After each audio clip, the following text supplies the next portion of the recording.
खबर बांदा जनपद से, जहां पूर्व केंद्रीय मंत्री व भाजपा प्रदेश प्रभारी राधा मोहन सिंह आज पहुंचे। आज उन्होंने स्थानीय सर्किट हाउस में पार्टी कार्यकर्ताओं के साथ बैठकर प्रदेश में 2022 में होने वाले विधानसभा चुनाव को लेकर चर्चा की।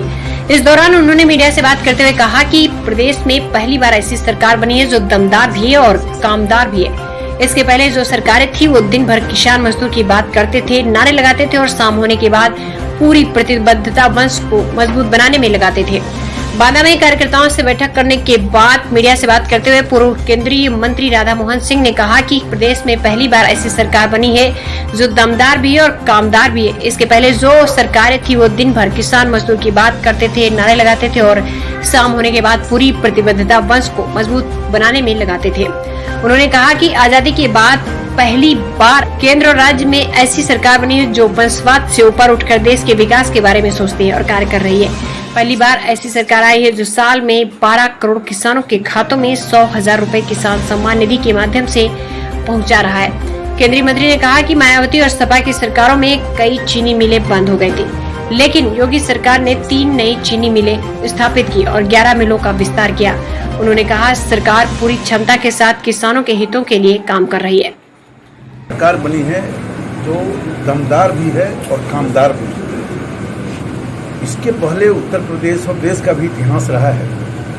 जो लोग कोठी पर बैठते थे, दिन भर गांव की बात, गरीब की बात, किसान की बात करते थे, पूरी प्रतिबद्धता के साथ नारे लगाते थे, लेकिन शाम होने के बाद पूरी प्रतिबद्धता और निष्ठा वंश को मजबूत बनाने में होता है। तो आज़ादी के बाद पहली बार ऐसा लगता है कि अटल जी की सरकार को छोड़ दें, शास्त्री जी को छोड़ दें, तो दिल्ली में नरेंद्र भाई मोदी और उत्तर प्रदेश में योगी जी, ये 3 मियादी गरीबों के लिए या आम लोगों के लिए नारे लगाते हैं, देश की मजबूती के लिए, राज्य की मजबूती के लिए।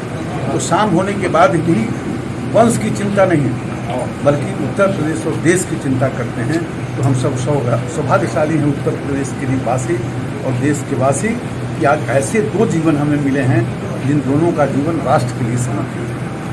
सर, अभी वरुण गांधी जी ने सांसद हैं जो आपके पीलीभीत से, उन्होंने योगी जी को एक पत्र लिखा है जिसमें उन्होंने MSP बढ़ाने के लिए और जो किसान सम्मान निधि है उसको दोगुना करने के लिए, डीजल में सब्सिडी के लिए 20 रुपये किसानों को और गन्ना किसानों का रेट बढ़ाने के लिए तमाम चीज़ों का जिक्र किया है। देश में अकेला उत्तर प्रदेश सरकार जिसने ऋण मोचन किया है किसानों, बाकी राज्यों में तो सिर्फ नारे लगाए।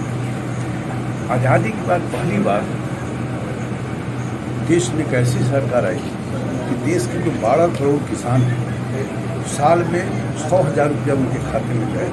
आज 10 करोड़ किसानों के खाते में साल में 6,000 रुपया जा रहे हैं, और उसमें उत्तर प्रदेश की सरकार को बधाई है कि रिकमेंडेशन नीचे से जाता है। 2 करोड़ 40 लाख किसानों के खाते में आपको 6,000 राशि प्रति महीने जा रहा है।